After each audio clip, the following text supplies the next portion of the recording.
နေဦးဇင်းကဓမ္မမင်းဆွေသူတော်ကောင်းအပေါင်းတို့ကိုဗာလေးများလက်ဆောင်ပေးရင်လဲဆိုတော့ဒီရငါနိုင်မှာရှိတဲ့တီဟိုကျွန်းပေါ့ဟိုတချိန်တော့ခေါ်တယ်မှာတီဟိုကျွန်းမှာရှိတဲ့မဟာတီဝမထေရကြီးရဲ့အကြောင်းပေါ့အဲ့ဒါလေးကိုဓမ္မမင်းဆွေသူတော်ကောင်းအပေါင်းတို့ဓမ္မလက်ဆောင်နေခြင်းမြပေးမှာဖြစ်ပါတယ်တီဟိုကျွန်းမှာရှိတဲ့ပြိုခြင်းမှာသတင်းသုံးနေမဟာတီဝမြဟန္တာကြီးဆိုတာတပည့်ပေါင်း3000လောက်ရှိတယ်သူကဘာလို့တုံးဆိုလို့ရှိရင်တပိတာဝကတွေကိုအလုံးသောတပိတာဝကတွေကိုသူကအမြဲတမ်းစာပေသင်အံပို့ချပေးတယ်ပေါ့ဗျာ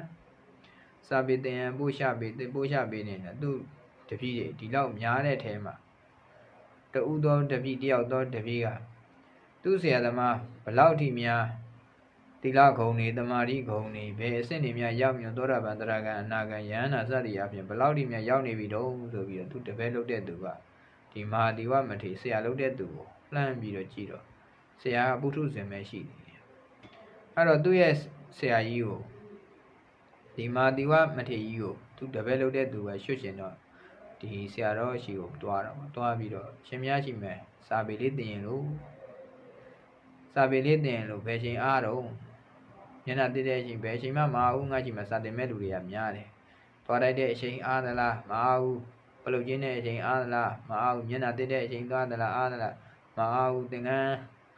တက်ပဲတဲ့အချိန်တမန်တက်ရတဲ့အချိန်အားသလားမအားဘူးသွန်ပုံပေးတဲ့အချိန်လေးအားသလားမအားဘူး24နာရီရှင်များဘယ်ချိန်ထိများအားတော့လို့မေးတော့24နာရီတော့တစ်ချိန်မှမအားဘူးအဲ့ဆိုရှင်များကြီးကတပည့်တော်စာသင်ရတော့မှမဟုတ်ပါဘူးနီးလေးပါလေးများရမလားလို့ဆိုပြီးရှင်များရှိကိုလာတာရှင်များရှိကနေပြီးတော့စာပေပညာတွေများမရတော့ဘူးဆိုရင်ဒီတော့လည်းပြန်တော့မယ်ဆိုပြီးပြောပြီးတော့ဒီဆရာတော်ရှိဒီမဟာတီဝရဟန်းရှိကနေပြီးတော့သူ့တပည့်လုပ်တဲ့သူကဘလို့ပြန်တော့ဆိုတော့ကောင်းကင်ခရီးကနေပြီးသူ့ရှေ့တယ်ကောင်းကင်ခရီးကနေဇန်နဲ့ကြွတော့သူကငါ့ကိုလာပြီးတော့တတိပေးတာနဲ့တူတယ်ငါကတပည့်တွေပေါ်ဘလောက်ပဲစားတွေတင်ပေးငါရဲ့အဆင့်အတန်းကအဲ့ဒီအဆင့်နေမရောက်သေးဘူးငါလုပ်ပေးနေတာသူများအတွက်ပဲကိုယ့်အတွက်ပဲလို့မပါသေးဘူးဆိုပြီးနောက်နေ့မသက်မိုးတော့လင်းရောက်တာနဲ့ဒီပိုင်းနဲ့ရဟန္တာတွေကိုအမိပြုပြီးတော့တဲ့အဲ့မဟာတီဝမထေရကြီးကသူတပည့်တွေနောက်လိုက်သွားတာတရက်လည်းမလားနောက်2ရက်လည်းမလားဘာကြောင့်လဲဆိုလို့ချင်းစာပေတွေဘလောက်ပဲတက်နေပညာတွေဘလောက်ပဲတက်နေသူများအတွက်ပဲလုပ်နေရပေမယ်လို့မိမိအတွက်မလုပ်ရတော့ဘူးဆိုလို့ရှိရင်မိမိအတွက်နစ်နာတာပဲဒါတွေပေါ့ဗျာဦးဇင်းတို့လည်းအခုနေ့ခင်အဲ့ဒါလေးတွေးမိလို့ဒါလေးမဟာတီဝမထေရအကြောင်းနဲ့ပြန်ပြီးတော့တင်ပေး